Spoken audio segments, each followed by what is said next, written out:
আপনারা বলুন, এই আমরা যে এত বছর ধরে 10 বছর ধরে বলে আসছি তৃণমূল বিজেপি সেটিং, মমতা বন্দ্যোপাধ্যায়ের সঙ্গে কেন্দ্রের সরকারের বোঝাপড়া, আমরা সত্যি বলছিলাম নাকি আমরা মিথ্যে বলছিলাম? আর কবে আর কবে পশ্চিমবাংলার বিজেপি নেতারা স্বীকার করবে যে ওদের মাথারা মমতা বন্দ্যোপাধ্যায়ের কাছে বিক্রি হয়ে বসে আছে? তারা এটা বিশ্বাস করতে পারেন? অভিজিৎ মন্ডল, টালা থানার ওসি, তার ভূমিকা নিয়ে এই সিবিআই সুপ্রিম কোর্টে যে তথ্য দাখিল করেছিল তার ভিত্তিতে সুপ্রিম কোর্টের জাজ বলেছিলেন আমার 30 বছরের কর্মজীবনে আমি পুলিশের এই ভূমিকা দেখিনি। অর্থাৎ তার বিরুদ্ধে প্রমাণ আছে, সিবিআই হাতেই আছে। তো যে প্রমাণ ওরা সুপ্রিম কোর্টে দাখিল করতে পারলো সেইটা চার্জশিটের মাধ্যমে শিয়ালদা কোর্টে জমা দিতে পারলো না। এটা একটা বাচ্চাও বিশ্বাস করে?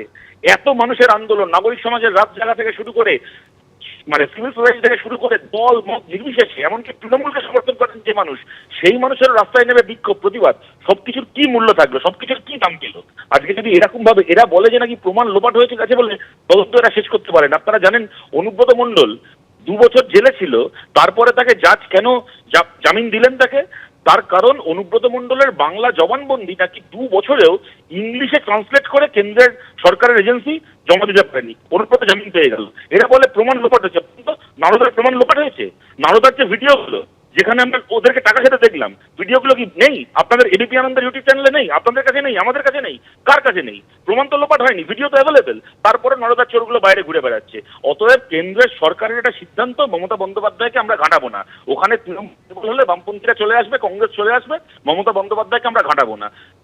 যাবতীয় মানুষের যাবতীয় লড়াই মিথ্যে করে আজকে এই দিন আমাদেরকে দেখতে হচ্ছে। ধন্যবাদ আপনাকে।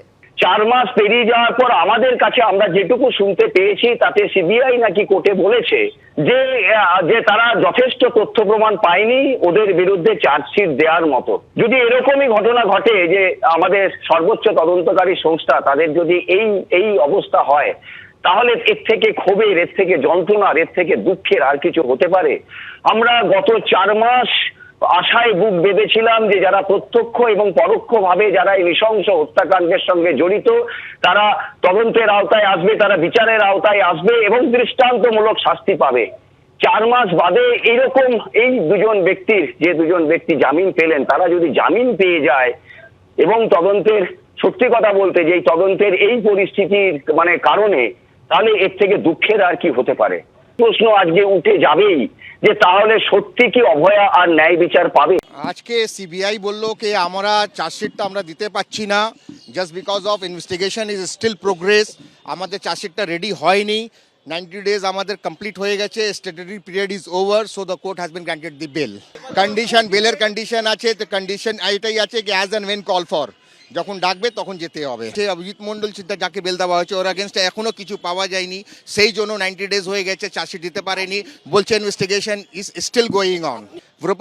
এখনো যখন ইনভেস্টিগেশনটা এখনো চলছে, 90 days হয়ে গেছে, investigation is still going on. এখনো ইনভেস্টিগেশনে কি এসেছে, কিছু কি আসলো না, সেটা কিছু বলেনি টিল টুডে। বারবার সিবিআই একটাই কথা বলে যাচ্ছে কি আমাদের ইনভেস্টিগেশনটা চলছে, আর ইনভেস্টিগেশনটা আমাদের এখনো চলছে। তার মানে ইনভেস্টিগেশন 90 days হয়ে গেছে, investigation is still going on. তো what investigation is there we have been not find till today. আজকে বেল হয়ে গেছে, আজকে উনি বেরিয়ে যাবেন।